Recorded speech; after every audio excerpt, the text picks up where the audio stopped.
সত্য কথা। সেখানে একে একে 7টি কথা অমান্য করে তারপরও বেলায়েতের বাদশা আমার মাওলা আলী গেছে হইয়া।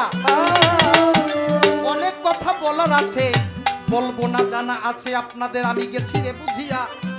শুধু এখানেই না, আমার মাওলা আলীকে আমার দয়াল নবী বলেছিল, আলী রে তুমি কিন্তু সব দিক যাইও, দক্ষিণ দিক যাইও না। বলে নাই? বলেছে সব দিক যাইও, দক্ষিণ দিকে যাইও না। মানছে না না মানে না।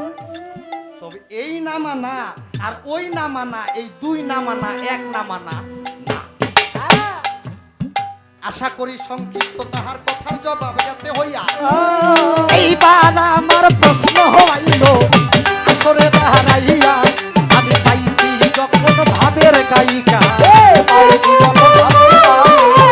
পাইছি যখন ভাবের গায়িকা, গায়িকার সাথে নায়িকা পাইছি যখন ভাবের গায়িকা।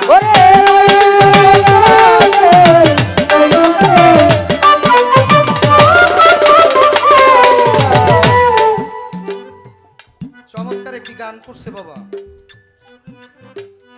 ছোট ভাই। এই হারমোনিয়ামের সাউন্ডটা ঠিক করেন, কিবোর্ডের মতো একটা সাউন্ড হইতেছে। ৮০,০০০ টাকা দামের হারমোনিয়াম বাজতেছে, এরপর যদি এই সাউন্ড দেন তাহলে তো হবে না। আস্তে প্রশ্ন পরে করি, আগে ছোট্ট একটি পয়েন্ট আপনার কাছে আমি রাখি।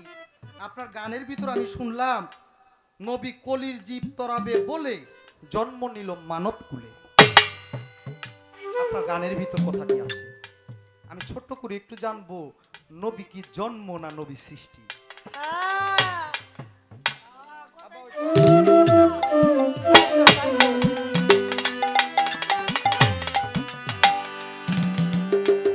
আমার শিপুল ব্যাপারী ভাই আমার এই কথার উপরে 100টা টাকা আমারে দিছে। মারহাবা মারহাবা মারহাবা। ভালো, আচ্ছা ভালো কথা, ভালো টাকা দেখছো।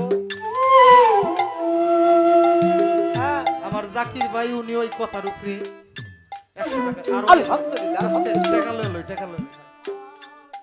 আইতাছে যাবে। আমার ল্যাংটা হালিম ফকিরের দরবারের একজন ভক্ত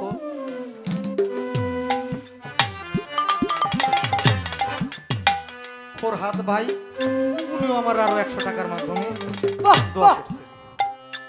আপনি এখানে জবাব করবেন, আপনার গানের ভাষায় যে কথাটি বলেছেন আসলে কি নবী জন্ম না নবী সৃষ্টি? হ্যাঁ এবার বাবা আমারে প্রশ্ন করছে দুইটা, বন্দনা থেকে একটা আর এমনি একটা। আমি কটা করবো? দুইটার হুকুম দিছে, দুইটাই করবো। আচ্ছা দুইটা করলো, ছোট করে করবো যাতে আপনারা এক কথায় জবাব আছে না, ছোটবেলা খেলতাম এক কথায় উত্তর ওইভাবে। আচ্ছা এখান থেকে আমার প্রশ্ন, আমি এখন যেখানে পয়েন্ট রাখলাম এখান থেকে প্রথমে একটা প্রশ্ন, এটা হলো খেয়াল করে শুনবেন বাবাজিরা। আপনারা সকলেই বুজুর্গী লোক, আমি জানি আপনাদের চরণের ধ্বনি সমতুল্য আমি না। আপনারা যখন নবীর জীবনী বা নবীর ইতিহাস পড়বেন তখন দেখবেন এই তামাম দুনিয়ার মানুষ যেভাবে পৃথিবীতে পদার্পণ করেছে, তামাম দুনিয়ার মানুষের পদার্পণ আশার ঢক আর আমার দয়াল নবীর আশার ঢক এক ঢক ছিল। অর্থাৎ আমরা সাধারণভাবে মাতৃজনী দ্বারা ভূমিষ্ঠ হই, কিন্তু আমার দয়াল নবী হাদিস প্রমাণ করে তিনি মাতৃজনী দ্বারা আসে নাই, তিনি এসেছিলেন মা আমেনার নাভি দ্বারা। নাভি দ্বারা দুনিয়াতে এসেছিলেন।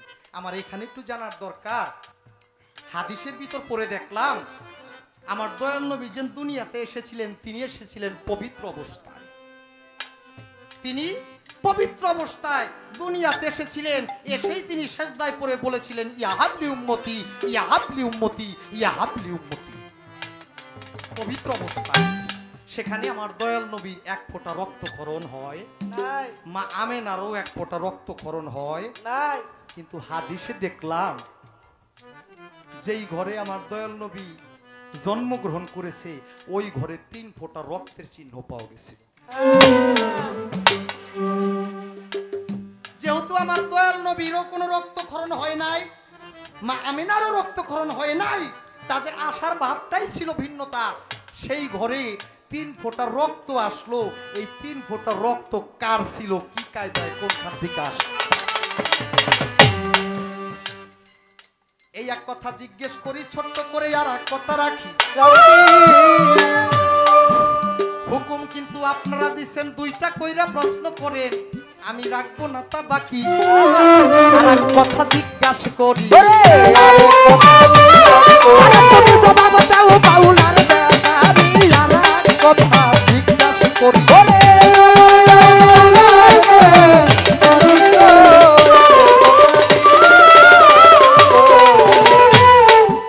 প্রথম স্টেজে তো খারাইয়া যে চাড়ামি করছে আমার বড় বয়তি বড় মনের মানুষ, এই স্টেজে খারাই কি কয় আল্লাহ হতে আহারে না কেন আমার এই সুনাম ঢুকছে।